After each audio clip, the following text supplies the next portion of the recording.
These Shi, or fairies they call Slech Ma, the good people, are said to be of a middle nature betwixt man and angel, as were thought the demons of old. Of intelligent, fluidous spirits and light changeable bodies.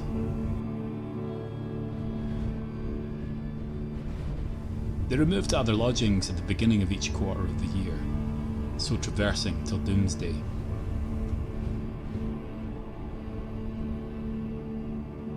All ages have afforded some obscure testimonies of it. The poets, their borrowing of the philosophers and adding their own fancies of fountain, river and sea nymphs, wood, hill and mountain inhabitants. And that every place and thing, in cities and countries, had special invisible regular gods and governors.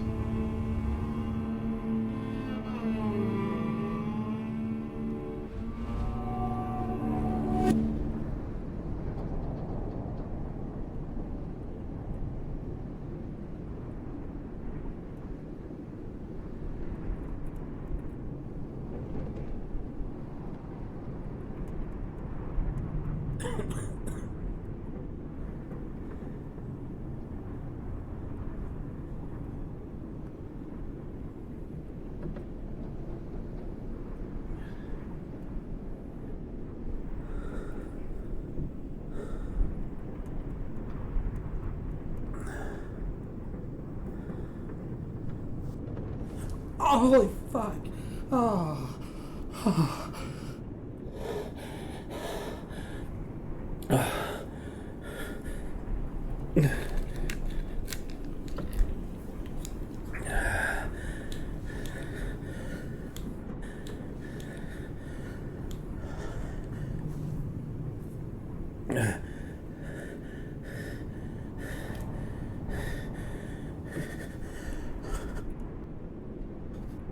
Oh, what you done? What you done? What you done?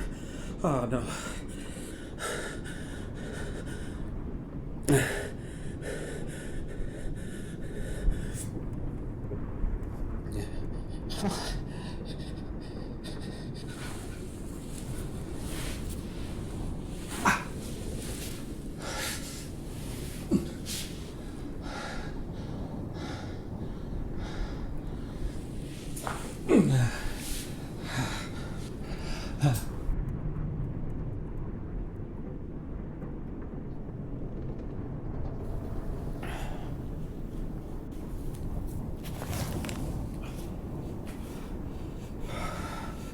Oh, what the fuck have you done?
Help!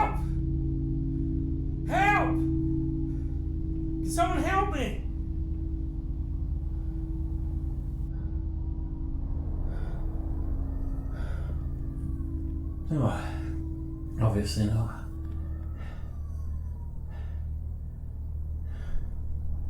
Fuck this. Fuck this.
Shit.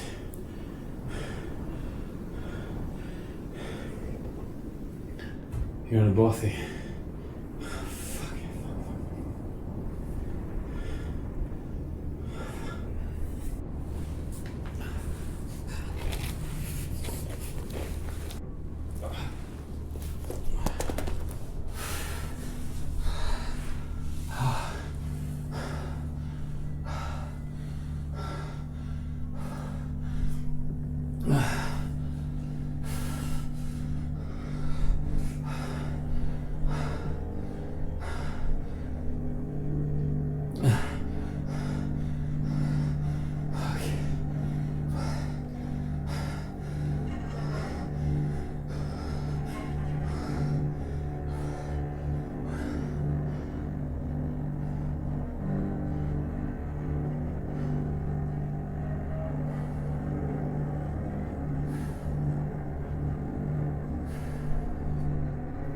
Come on, you big pussy.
You're gonna die.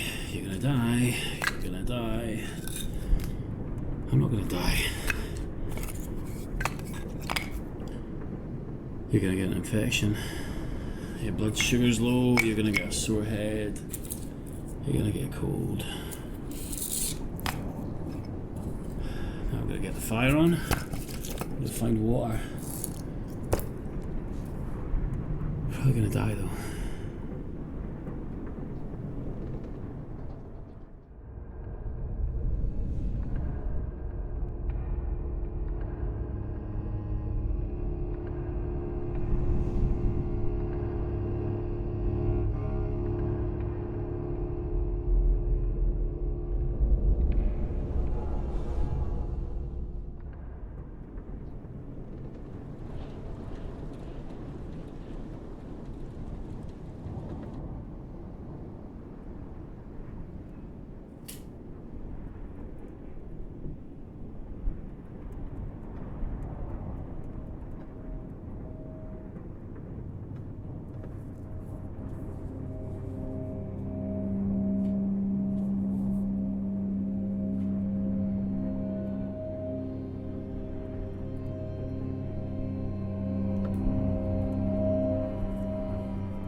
You look like you could use a drink.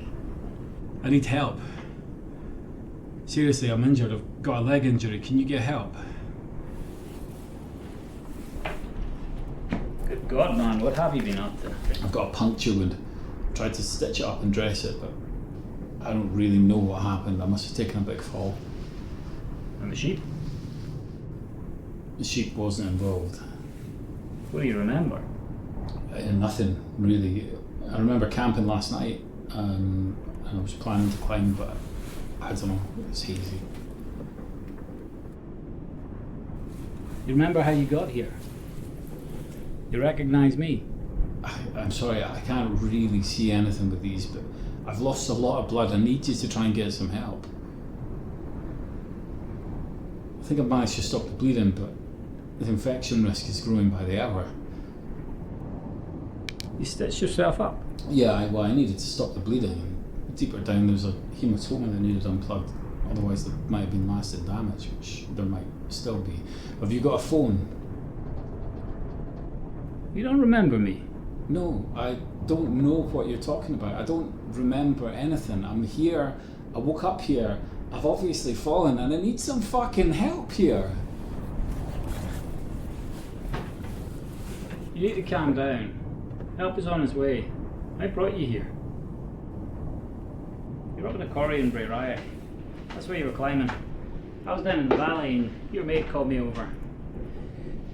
We both brought you down here and then I went back up to get your stuff.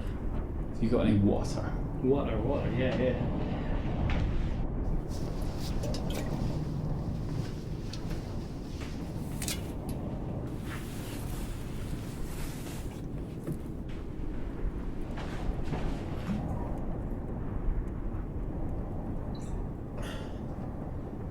What do you mean my mate called you up?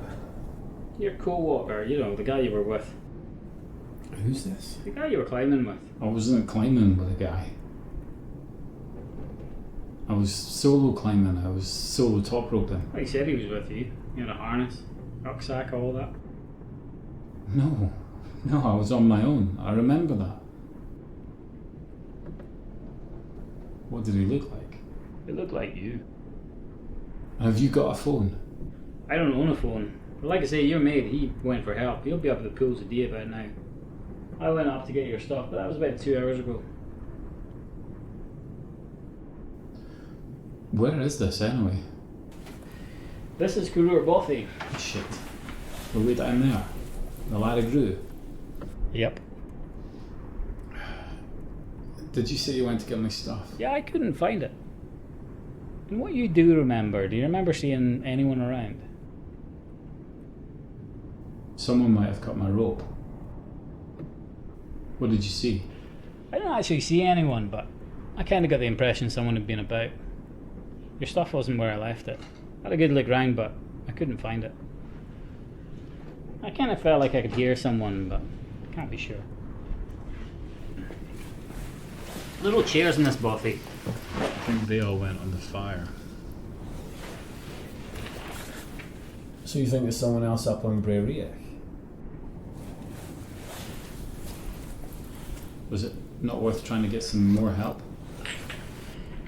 My ankle's had enough of this. Up and down, up and down. That was about 2 hours ago anyway. Alright, but so the first time, did either of you bring any of my stuff down from the hill? No, that's why I was going back up. Fuck, I had a phone, I had my keys, my wallet. You were in a bad way. You were drifting in that delirium. It took two of us just to get you down here. What about my bag? I had a jacket and my rucksack. It was all where I tied the rope off at the top of the climb. I don't know what's happened to your stuff, but I put the rain cover on. It might turn up yet. But my phone was right in my pocket. Mostly all fell out. I put all your stuff back in your bag. But it's my phone. You can't phone anyone. You can't text anyone. It's got a compass. I've got a compass. It's got a torch. You've got a lantern. So were you able to call anyone? Down here. Aye, but not down here. I'm wondering if it's worth maybe having another look. You might get a signal higher up. Higher up. That's the third highest mountain in Britain. Higher up. I wait and I just nip back up there. Fuck that. You're alright and I'm alright, and that's a pretty good outcome right now. I'm not going clambering around on the rock so you can update your Facebook. Listen, I am grateful to you. Honestly, you may well have saved my life here. I'm not being ungrateful. I think we need to act now. If you think you're in any danger going back into that quarry, then obviously I'm not going to ask you to do that. You've done enough already. This is the Cairngorms, man. Below you is a subarctic tundra. Round about you, you've got 5 of the 6 highest mountains in Britain, and above you, there's a weather front moving in. Now, you're lucky you survived the fall, but you couldn't have picked the worst place to land. It looks clear to now, but higher up the visibility's down and the wind is up. High pass of the Larrigru is still a fair bit of climbing, and the weather and the temperature doesn't get any more attractive up there. Hopefully your mate beat the weather and got over the high pass. Not my mate. Man, I can't believe I've done this. That would happen when I was soloing. Aye, what's the deal with that? You're just supposed to have 2 ropes. Yeah, ordinarily. Top roping's not really my thing. I just really wanted to climb. In any case, it's not really a question of redundancy if somebody cut my rope. And what exactly did you do in here? There was a carabiner around my leg. You might have noticed. That's not where they go to take it. Yeah, the hole was smaller than my finger. So I figured it'd be an easy stitch job, which wasn't too bad. Deeper down I had an intramuscular hematoma. A what? It was like a really bad bruise. Are you a doctor? No, I'm a technician. I work in medical imaging. I look inside people. Hope you normally use less invasive methods. Yeah, I tend to do MR and CT and sometimes ultrasound. I'm a soft tissues guy rather than vascular, so I tend to look for tumours and cysts, and limbs aren't really my thing, but I have seen crushing impact trauma before. It's called compartment syndrome. The blood just has got nowhere to go, so you get loss of circulation, you get nerve damage. It's a medical emergency. Surgically not that big a deal, but it hurt like fuck. But the infection risk is the problem. It's the big problem if I don't get clean dressings and antibiotics soon. Well, the real question is anyone expecting you back? Yeah, I'm married. Maybe. You're maybe married. She's maybe expecting me back. Well, there you go. She'll maybe call the police. They'll call the mountain rescue. I need to speak to her though. I can't just sit here all night. What time would you say it is roughly? I'd say it's a bother of night time. You think a search party would still come out before daylight? Are you asking me or telling me? The thing is, it takes time to coordinate a search party, and right now your knotmate is about 3 or 4 hours away from the high lodges. If we're waiting on him, we're waiting till the wee hours, I'd say. If your missus is on the ball, maybe a bit sooner. Have you got a car? Yeah. Somewhere obvious? Yeah, in the Rothy Marcus. Well, there you go. She calls the police, they locate the car, they work out where you were supposed to be, where you might have ended up. Now, they're all volunteers, so it takes them time to assemble, but they're all having their tea right about now, I'd say. They might very well stay off Brerayak until it lifts or until it gets a wee bit lighter. Search parties only work when you can see, you know. Except she might not call the police. She's not wanting you back. Well, there is that. Oh? Yeah, so I kind of walked out, and I didn't really say when I'd be back. Oh. Yeah, we've got a new baby, and I've had a bit of a time of it recently. Well, it's not easy, you know, new baby. No, it's not. And I don't think it's my baby. Yeah. I don't know what she's thinking. I just walked out after, well, we just had so little sleep and we're both barely functioning and yeah, it's not mine. So I put that together and I said some stuff and she said some stuff and I said some stuff I probably can't take back.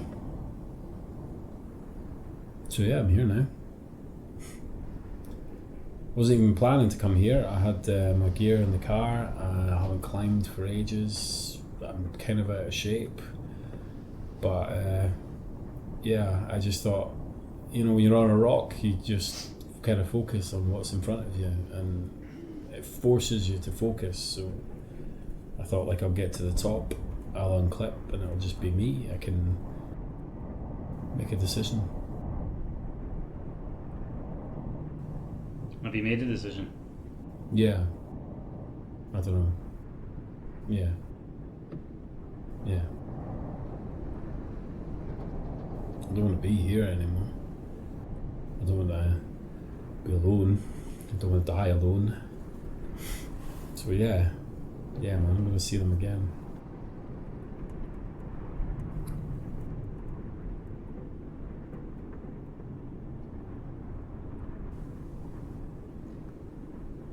I've got to say that's one spectacular fuck up.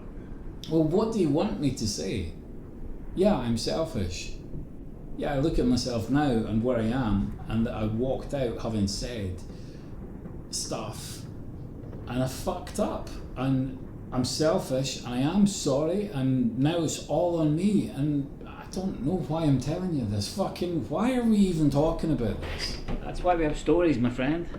Mountain butties are all about the elements. They're built of earth and stone in the realm of wind and air, and all you've got to survive is fire and water. Oh, hell yes.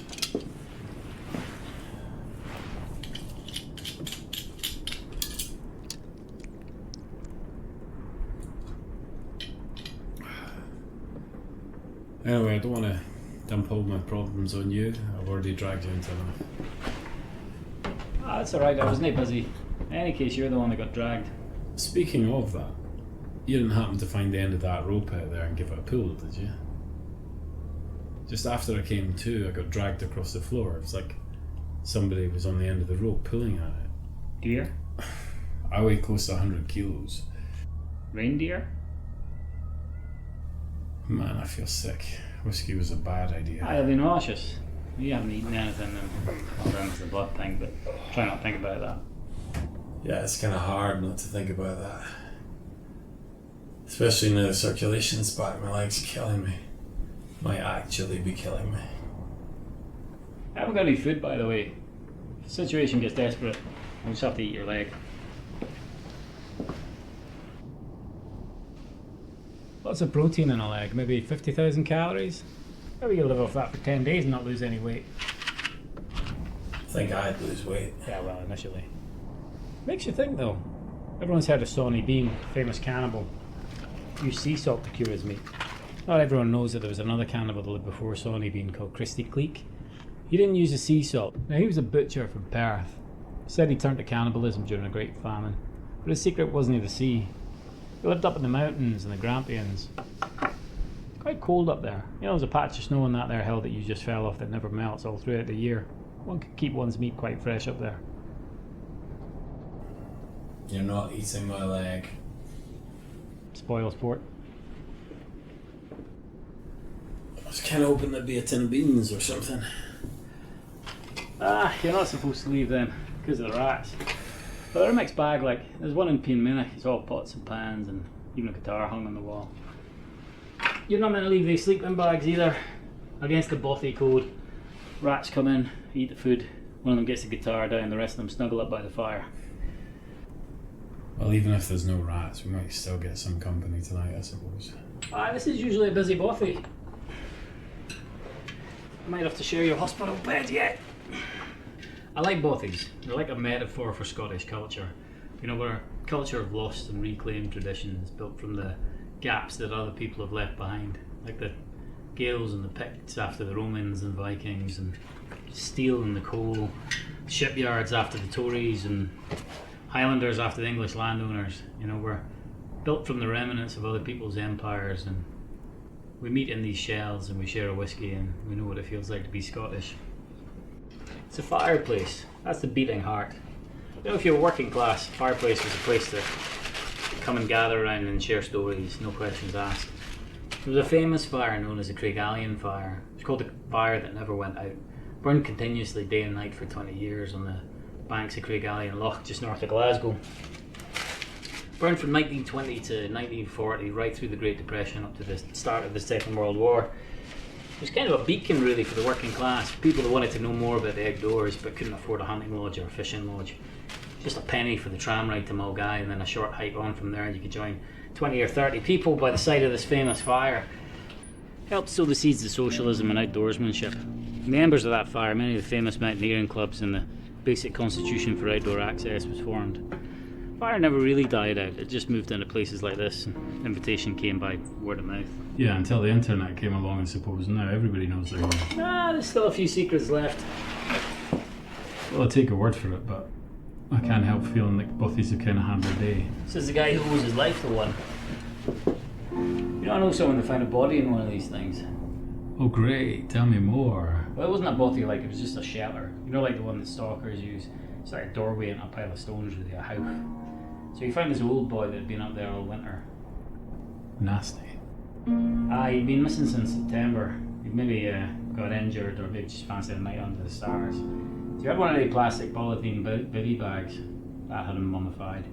Just this black leathery skeleton inside this bright orange plastic bag. He had a dog, which was sitting beside him. And, there's some provisions and that, tin cans of food, and your man, my pal, doesn't really know why, but he lit one of the candles. It seemed like the respectful thing to do, and he thought maybe it would kind of clear the smell out a wee bit. He had the presence of mind to take a photograph. Mountain rescue do that nowadays, just for forensic purposes, even if it looks like a straightforward accident. So he took this picture, put the candles out, and then he hiked it back out to Huntly or Gartley or wherever it was, and got the police, and they walked back in. And by the time they got there, it was getting dark by now, and a wee bit of rain had come on. They finally found the shelter, and The body was gone? the body was there, but the dog was gone. Weird. Aye, and the candle was lit. And the picture he took, I mean, it was too dark to see if there'd been a dog there or not. He said it was like a wee black lab or something.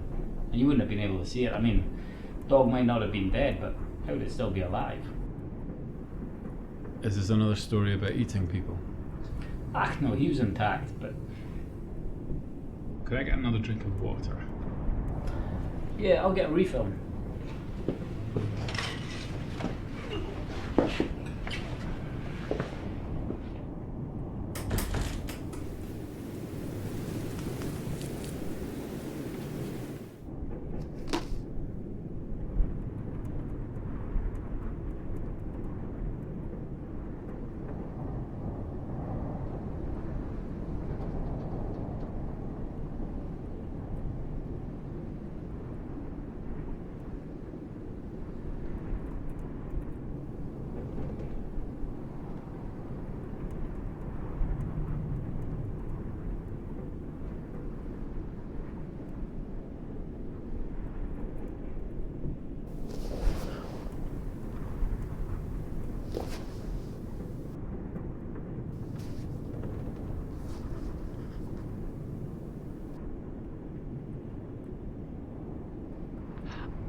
What happened there? He's on the Lara Gru. He should be riding at the Coilan Bridge in a few hours. Did he have a phone? What is your obsession with phones? Oh, what do you think? You'll not get a signal. Not till the high pass at the very least. So he's going for help? Yeah. He didn't come up here? You'd rather he wasted his time? No, I suppose not, but... Well, I wish you brought him up here. I could have given him my wife's phone number. We all just thought you'd want him to be on his way. Well, yeah, I do, but... Well, I want her to know. I want her to know when you're safe. You're not safe. How you doing now, anyway? Alright. Headache gone? Ish. I wish I could remember, but I've never had amnesia before. I might come back to you. I wouldn't worry too much about the memory. I'll probably find that I can't remember my email password or something. Or your phone code. That'd be ironic. My phone's got a fingerprint thingy. Well, at least your fingers are still intact then. What about you? Ankle alright? I'll live. Do you mind if I turn that lantern on? I can't really see anything with these. They're an old prescription. I've lost my contact with. I'll get it. No, I'll get it. You probably guessed, but I'm not very good at being an invalid. Well, I'm not your mum. I will be walking tonight. I'm not having this. Well, like I said, I'm not your mum.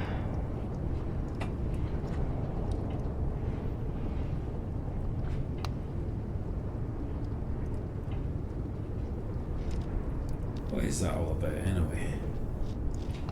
Just making pretty pictures. Don't give away much, do you?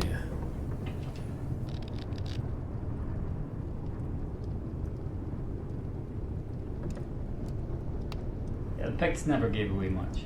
Just about all we've got to figure out what they were all about is left carved in a rock. Let's see.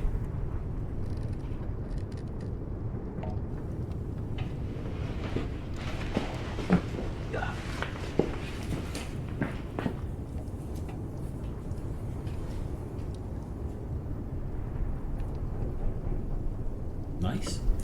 Triskelion. Ah, you know the Triskelion.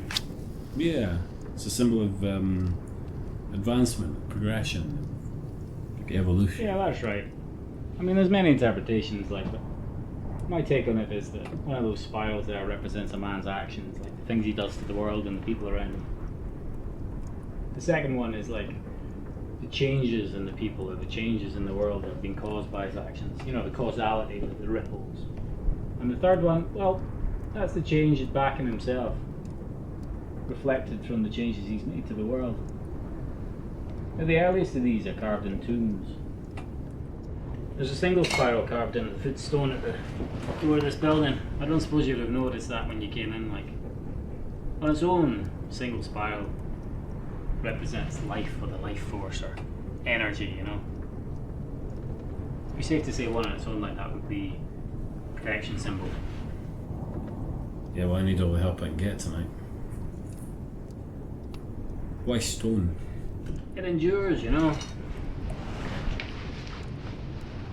Makes you think, what'll be left of your life in 2 millennia? What might a person dig up that would tell them something about you? You've got to leave your mark, you know, you can't just live your whole life underground.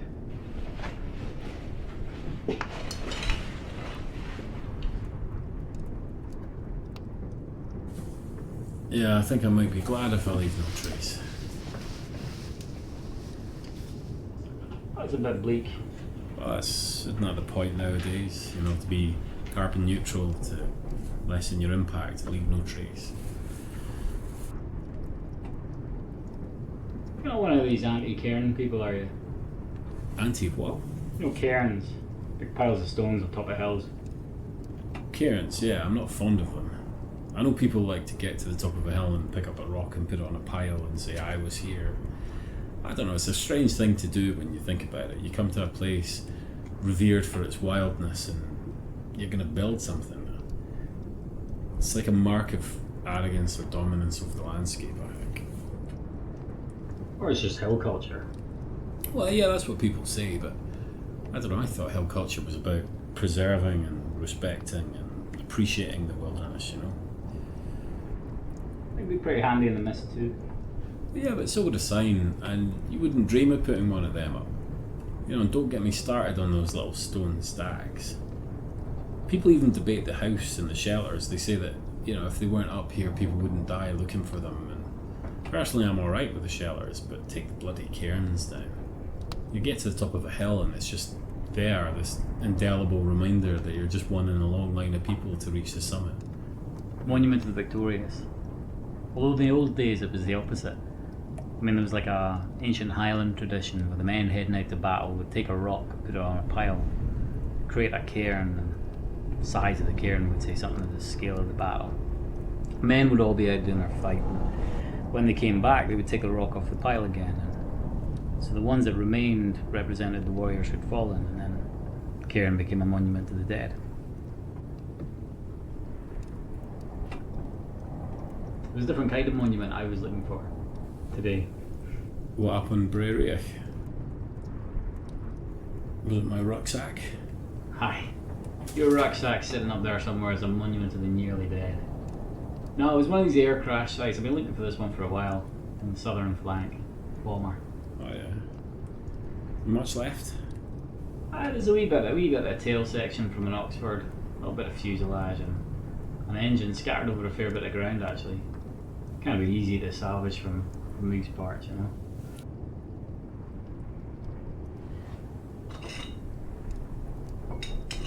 Does this thing work? Yeah, I used it to sterilise my surgical instruments. Well, I'm no surgeon, but I can maybe rustle up a cup of tea. Oh Christ, that sounds good. I say cup, but you'll have to drink it wherever I can find.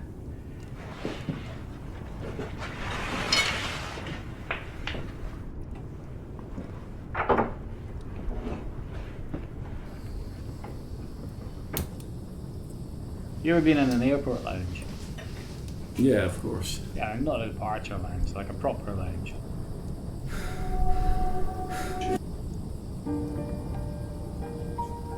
Like a business class lounge. Yeah. Well, it's not about what you get, it's about what you don't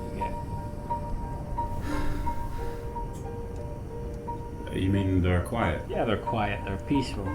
Nobody talks to anyone, people just leave you alone. You know why they're so quiet?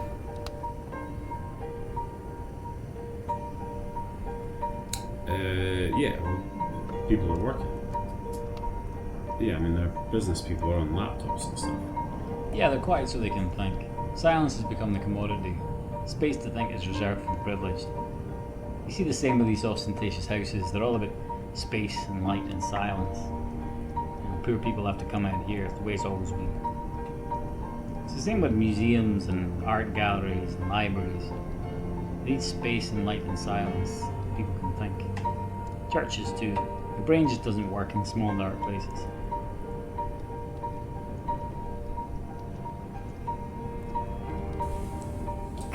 You alright? Yeah, man. Pain. You could always lie back down. Can you pass me that broom? I can always sweep up your mess. Yeah, I know, it's my crutch. Okay.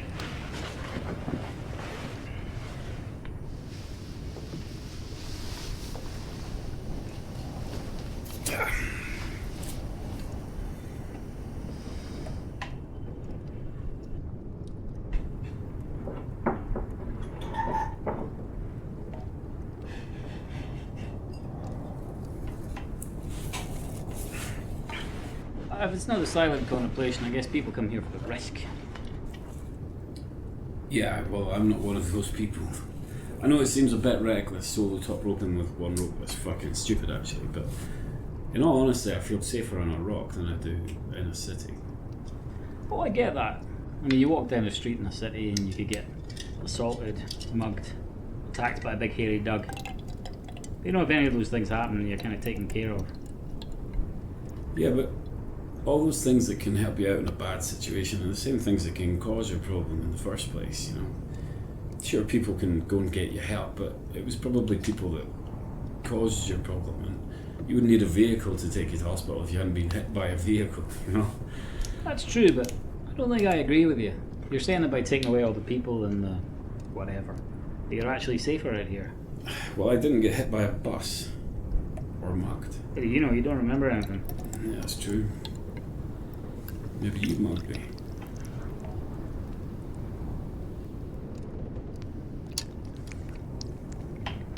I'd have eaten you.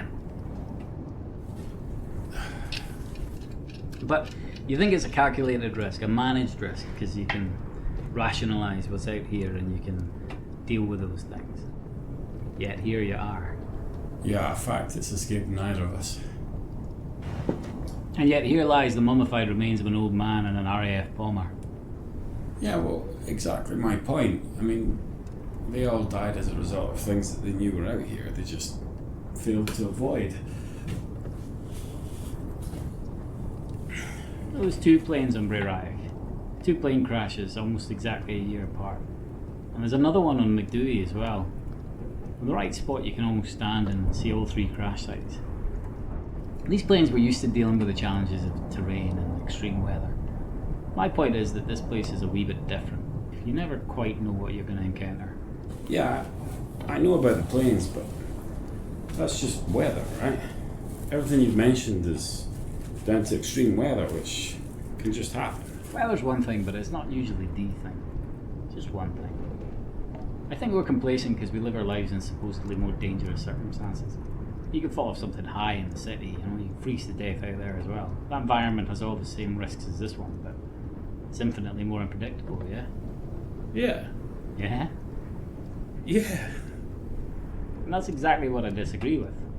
How can you disagree with that? There are things out here. There are things here you don't have in those populated places. Everything there is dead, more or less. Everything here is living. You don't come here because this place, this wilderness, is a place devoid of things, of emptiness. You come here because that other place is a place of emptiness. It's a place devoid of this. I don't see much out here apart from heather and weather. An aircraft wreckage. You don't know what's out here with your map, with your app.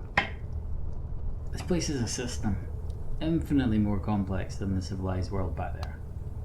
There are invisible relationships and, causality that we'll never even begin to understand. Towns and cities we built hold up well against patterns. It's a constructed machine world. It's what they call in evolutionary theory a resultant system. Everything's a result of something else. It's deterministic. The probability of events can be measured. This environment doesn't work like that, probably because we don't understand the minutiae of what makes it tick. In evolutionary theory, they call that an emergent system. Things emerge that aren't previously observed behaviours or can't be predicted. The name for that is phenomena. By and large, if people came out here and they never returned, it's because they encountered phenomena. A bit of colour back in you now. You want a story? Got a bit of bothy story. So I read recently about a study that was done by the University of Bergen in Norway about cabin fever, about isolation essentially. They've got a lot of researchers working in Scandinavia and in the broader Arctic Circle, studying migratory animals and ice cores and glacial melt, remote field station work. They wanted to carry out a study to determine the factors that caused a person to develop the symptoms of cabin fever, or prairie madness, as it was known in the Great States. The common belief was that a lack of interaction with other people was what caused the person to develop the symptoms, but we know that's not necessarily true, since it can happen to small groups of people working together. Exposure is another term that people use to describe the erratic behaviour of people or groups of people who just seem to break down in these wild places. So the university interviewed all of its researchers, and some from other universities, and even interviewed the industrial workers who worked the supply chains. And they found out something quite interesting. So the likelihood of a person reporting the symptoms of cabin fever, whatever you want to call it, wasn't dependent on whether the person was alone. It wasn't dependent on the length of time the person was in a place for. It wasn't even dependent on the person, their psychological strength, their mental soundness. They found the thing that made the condition most likely to manifest itself was the place the person went to. Now think about that for a minute. Imagine that it doesn't matter who you send, or how many people you send them with, or for how long. The thing that makes a person experience strange things in the wilderness is the place you send them to. Some places just have something that pushes our buttons, we just tune into. Now that's not the story, that's the preface to the story. There's a bothy in Glenafric called Strawberry Cottage. Not a bothy like this one, it's a locked bothy. You can only get in if you've got the key. Now there's a gouge running through the earth from Loch Ness to Loch Alsh, and it cuts in its wake Glenafric. Strawberry Cottage is right around the middle of that. And on a cold April morning in 1982, a man by the name of Roger Mannett went walking out there. His plan was to get to the cottage and spend the night, climb a few mountains, then he'd meet his brother Alec, who was hiking in from the other side of Kintail. Now there was fresh snowfall on the ground, about 1.5 feet of powder. Not easy going, hiking along the north bank of the loch, some 6 or 7 miles from the car park. Bit of a hike, as they say. So the next morning, Alex setting out by the edge of the mountains. There was no new snowfall, but the night had been cold. Frozen the snow into the glen path. Alec found just as he was setting out a single set of bootprints made by a walker, presumably the day before. The stride and the size of the bootprints matched his, so he walked in the bootprints that had been made for him. And as a result of this, he made quite good time arriving at the cottage around lunchtime. Found the door unlocked. Pushing it open and stepping inside the entranceway, found his brother's belongings hanging on the coat pegs. As he walked in the front room, he found Roger sitting beside the cold fire with his boots off. Couldn't wake him. He was unresponsive and cold to the touch. Realising he'd died seemingly through the night, Alec had no choice but to hike all the way back to Inverness through the Kintail Mountains and raise the police and the Kintail Mountain Rescue. They took a Land Rover to Albehe and they walked in from there, bringing the body out in darkness and onto Inverness. So the next day the police carried out a search of the cottage. Of note, they found a box of rat poison and Roger's journal. The rat poison they decided was too new to be part of the bothy supplies. And in the journal they noted an entry from Roger where he said that on the last day as he was hiking in, he noticed somebody coming towards him wearing a Macintosh and holding a key to the cottage. He and this companion would apparently be spending the night together. But that was it, there was no more entries. And to add to the mystery, the hospital in Inverness reported that Roger died as a result of poisoning. The police priority became to locate the man in the Mac. And to that end, they searched for witnesses, and there was no tracks in or out of the bothy, which was strange in itself because Roger had apparently arrived under snowfall and left no tracks hiking in from his car at the head of the loch. Witnesses in Inverness remembered seeing a Mac wearing stranger, and the owner of a general store remembered selling him rat poison and tobacco. But there were no further witnesses, no other sightings, no motive, and no apparent route that he could have taken out of the bothy. It was reported in some of the papers, and even some of the nationals, with a sketch of the man in the Mac circulating around. It wasn't until about 2 years later that a solution to the mystery presented itself. The walking club at Dorney, who maintained the bothy, recognised the description in the picture of the Macintosh as one that they kept in the cottage, and as an emergency waterproof. And they confirmed that it was missing. So police began to work on the theory that the man in the Mac had spent the previous night in the cottage, so he'd arrived before the snow, having left no bootprints, and then he walked out to Inverness, making the bootprints that Alec had walked in on. It didn't take too long to dawn on the police, there really only was one explanation. Roger was the man in the Mac. The description and the drawing were enough like him, the bootprints and stride matched his enough.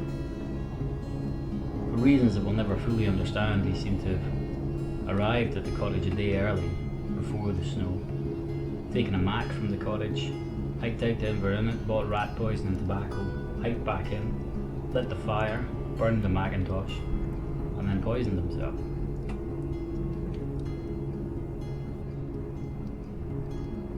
So you think he got cabin fever and walked 20 miles in the snow to by rat poison and kill himself. Actually, it's 24 miles. I think he did it for the tobacco. Have you ever smoked? Yeah? Do you want to smoke? No. 24 miles in the snow is nothing for us now. I think maybe the rat poison was a snap decision, so to speak. Maybe it had been on his mind. Maybe not. We'll never know. But the twist is that he got cabin fever and committed suicide. That's not the twist. The twist is that there's no such thing as cabin fever. It's pure folklore. It's not listed in the DSDM as a disorder.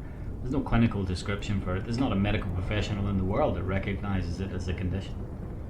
The University of Bergen knew it, but the participants didn't. And they were only too happy to talk about the strange experiences they'd had. It legitimised their experiences. What the university couldn't have predicted was that people had these experiences in specific places. They had no explanation for that, really. No offence, but I've got a bit of a sore head and this really isn't lifting my mood. You should rest. Let me go and fill up the water bottles. Listen, man, I'm sorry. I am grateful to you. I'm just tired. Thanks.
Hello?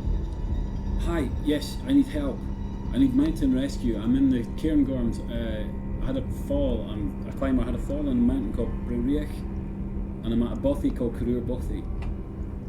Yeah, no, I injured my leg and I can't walk. And the back of my head was bleeding, but I think it's stopped now. Yeah, there's someone else with me, but he's not here right now. I'm at Carúr Bothy. Hello? Hello, can you... Shit. Fucking... Shit. weird, evil fucker.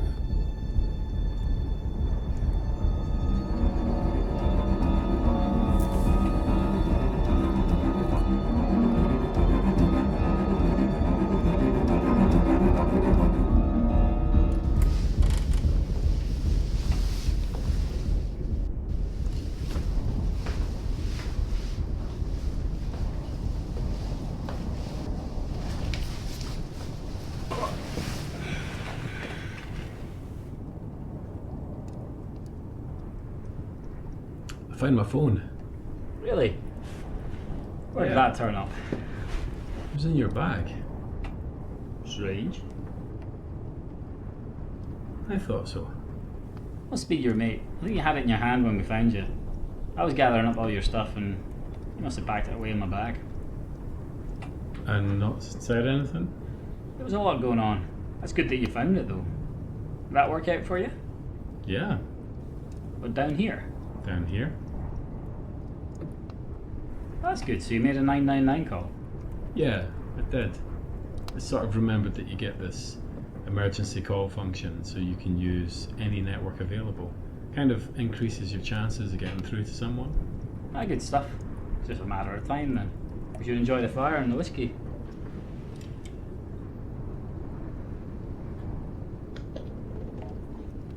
Let me ask you something.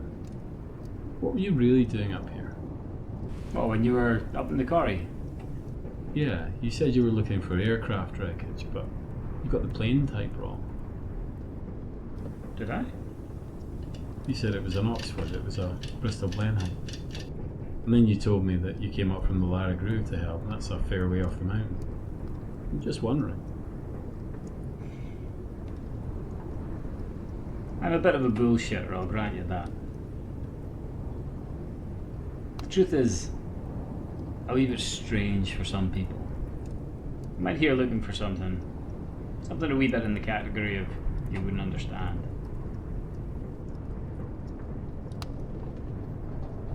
Quite open-minded.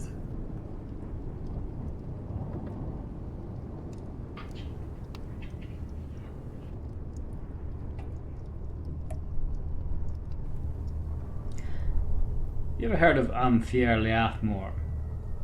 Translates from Gaelic as the Man Grey Big, also known as the Big Grey Man of Ben Macdooey. Yeah, Scotland's answer to Bigfoot. You're not, are you? No, I'm not out here looking for a Sasquatch. But hear me out. It's a bit of a stretch, I know, even when you're out here, to imagine that on the slopes over there there's a big spectral giant walking around.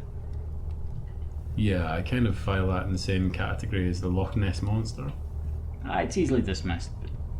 In 1891, the mountaineer J. Norman Colley was out here. And he was just nearing the summit cairn of Ben Macdooey when he was totally gripped with fear. He heard footsteps following him, echoing his own. Someone unseen in his tracks, a living shadow, co-walker. Completely convinced that there was a creature stalking him. So terrified was he that he ran all the way back to the Rothy Burgess. All those miles you wish you could run right now. And he vowed never to return to Ben Macdooey again. He was so transformed by this experience. Now this was an experienced mountaineer, a man who'd recorded first ascents, a man who'd climbed in the Rockies and the Himalayas and the Alps. He was a renowned professor of organic chemistry. But even 35 years after the event, he stood up at the annual general meeting of the Cairngorm Club and recounted the story on record. He said in no uncertain terms that there was something out here. Something strange. Something in the very crags and corries that you and I were wandering alone in. Maybe you got that. Maybe. The point isn't is there a monster out there? No, of course not. Not some great big yeti wandering around. We'd have the evidence by now. Anyone with half a brain can see that. But that's not the point. The point is, why were so many people convinced that there is a monster out here? Well, we have to have monsters. That explains why evil things happen in the world when actually all the evil just comes from people. Evil's not part of the human psyche. People have inherent good in them, but not evil. Oh, come on. People do evil things all the time. No, they don't. People do bad things all the time, but evil is something else entirely. People do good things out of a notion of good, because it's the right thing to do, but Nobody does bad things out of a notion of pure evil, simply to oppose good, to oppose order or structure.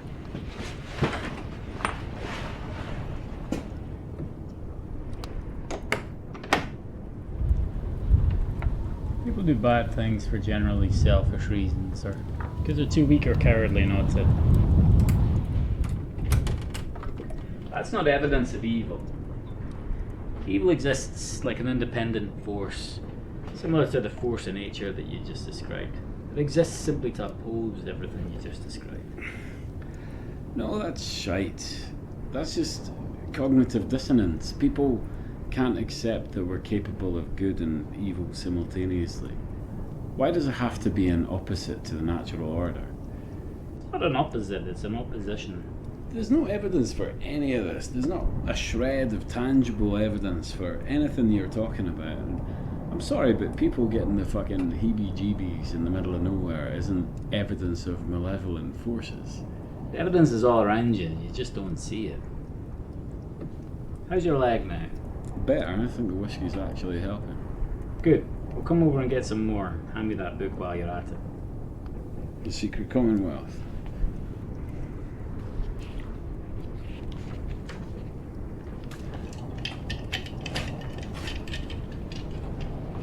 Are you keeping that page? Yeah, it's just a wee note that I wrote to myself.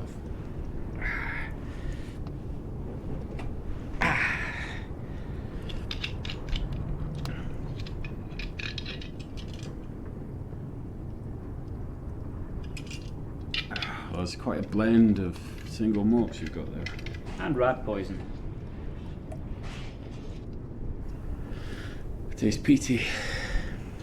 Aye, there's an isle in there. So I was talking earlier about the spirals. The Celts and the Picts and the Dalriadans left hundreds of them carved everywhere. Symbol for life, or the life force. But what nobody sees is that for every spiral they carved, they actually carved two. Because the negative space in a spiral is also a spiral. It's one of the few shapes that does that. It's like a yin-yang. Nobody stopped to ask, are they carving in the valleys or are they carving out the hills? No coincidence that the symbol they chose for life or energy or the life force has an exact negative within it. So this is a Secret Commonwealth. It was written by a man called Robert Kirk, who was the seventh son of a minister from Aberfoyle. It's about 300 years old.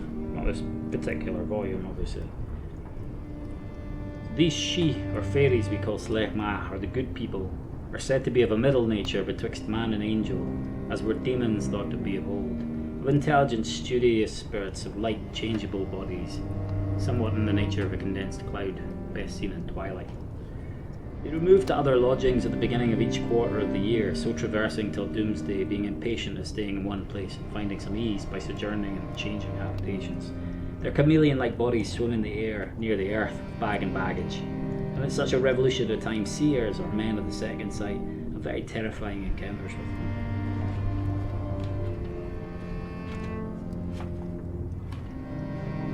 Here we go. All ages have afforded some obscure testimonies of it, as Pythagoras' doctrine of transmigration, Socrates' demon that gave him precautions of future dangers, Plato's classing them into various vehiculated species of spirits, Dionysius Areopagitas marshalling 9 orders of spirits, superior and subordinate, the poets, their borrowing of the philosophers and adding their own fancies of fountain, river and sea nymphs, wood, hill and mountain inhabitants, and that every place and thing in cities and countries had special, invisible, regular gods and governors.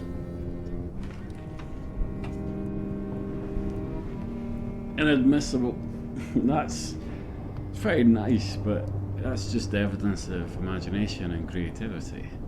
Maybe it is, or maybe it shows that creativity is the apparatus that we use to tune into these things. You want to know what I think? Aye, of course. I apologise in advance if I'm way out of line here. Whiskey's gone to my head a wee bit. I'm running on a lot of adrenaline and cortisol, and I'm maybe even a wee bit on the wrong side of cranky. But you tell me that you collect stories, and every story you've told either came from one of these books, or more likely your own head. I figured that out a while ago, and I thought maybe you were just doing it to pass the time. But now I'm starting to think you're doing it to distract me. and I'm trying to figure out what from. Now, like I say, if I'm way off, then I'm sorry, but you give off a funny vibe, and it's been one motherfucker of a day.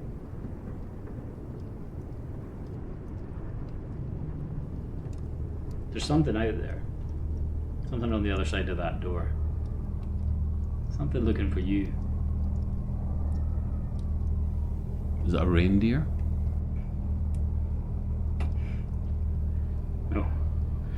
Alright, well then this won't take long. There's no devil, there's no demons, there's no yetis.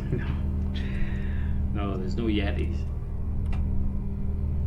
So you're trying to tell me some creature of the underworld is stalking me?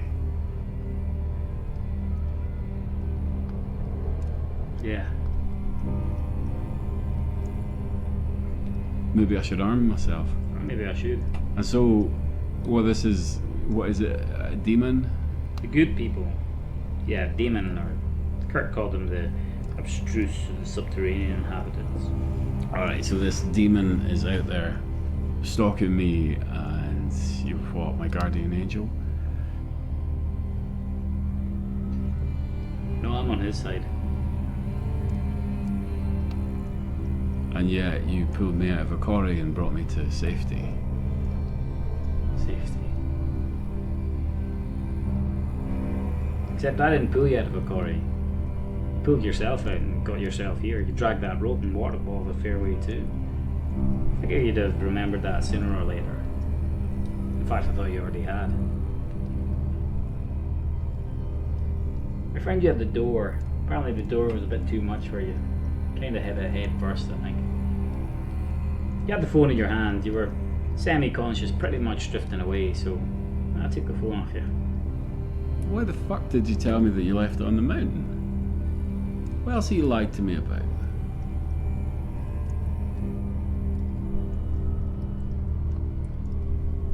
Everything. This isn't Karur Bothy. Nobody's coming for you. I suppose the biggest thing is I didn't come here so I could save your life. I came here so I could end it. You know, I don't know what's wrong with you, and to be frank, I'm sick of trying to work it out. I'm just gonna assume you're mentally ill and let that go, with a firm warning that if you come near me, I'll rip your fucking head off. If you're feeling threatened, why don't you take a look at who's outside? Do you think I fucking can't? Do you want to fucking try me? Do I look like I feel threatened? We'll come on outside and see who's come down from the hills then. Do you know what? I think I will get some air. But you can stay here. Me and you have spent enough time together. Give me your boots. My boots? You want my boots? Well, not really, but I'd rather I had them than you. I've only got my climbing shoes. How'd you really even fit? Well, if you want me, I'll be here reading my book.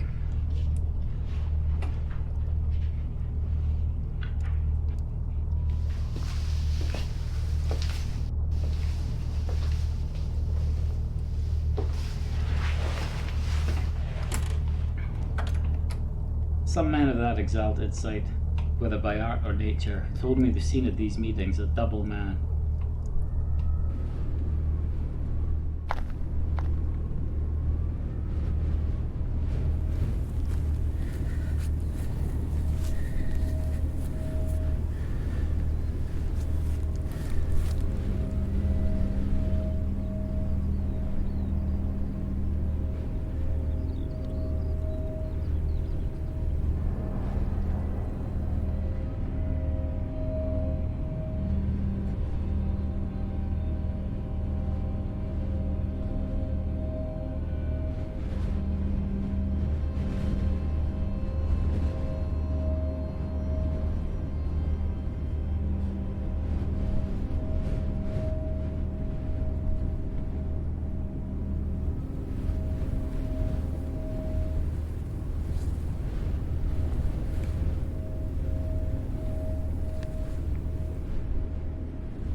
anybody there? Hello?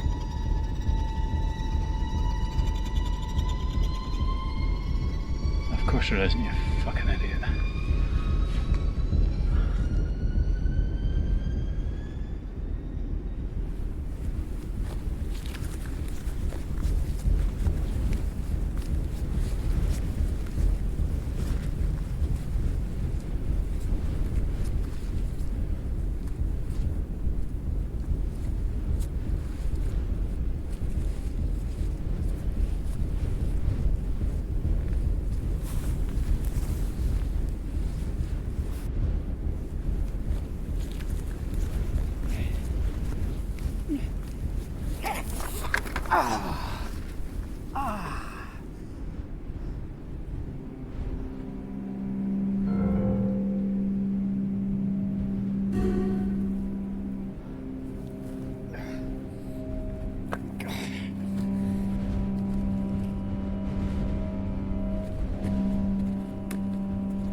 Don't need to find my way out of here. I just need to find Career Buffy.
Some men of that exalted side have told me they've seen at these meetings a double man, with the shape of some man in two places. That is a superterranean and a subterranean inhabitant, perfectly resembling one another in all points. I mean, notwithstanding, could easily distinguish one from another. They call this reflected man a co-walker, every way like the man, as a twin brother and companion, haunting him as his shadow.